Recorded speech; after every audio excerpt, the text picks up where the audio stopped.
మనం ప్రార్థన ఎప్పుడు చేసుకోవాలి అంటే గుర్తొచ్చినప్పుడు కాదు, లేకపోతే మనకు నచ్చినప్పుడు కాదు, మనకు సమయం ఉన్నప్పుడు కాదు. శరీర సంబంధమైనటువంటి వాటికి ఎంత సమయాన్ని ఇస్తున్నామో అలాగే దినదినము కూడా మన ఆత్మ ఫలభరితం ఉండటానికి కనీసం రోజుకి 3 సార్లన్నా ప్రార్థన చేయాలంట. 3 సార్లన్నా ప్రార్థన చేయాలంట.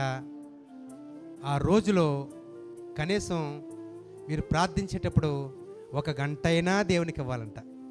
1 గడి అయినా నాతో మేల్కొని ఉండలేరా అని యేసు ప్రభువారు శిష్యులతో పలుకుతున్నమాట. కనుక మనం ప్రార్థన చేస్తున్నాం, చేయట్లేదు అంటలేదు. కానీ గంట మోకరించి, గంట దేవునికి విలువైన సమయాన్ని ఇచ్చి, గంట దేవునితో మాట్లాడి, గంట దేవునితో సహవాసం కలిగి ఉండేటువంటి అనుభవం మనకున్నదా? రోజుకి 24 గంటలు అయితే 24 గంటలు కూడా మన శరీర సంబంధమైనటువంటి కోరికలకేనా?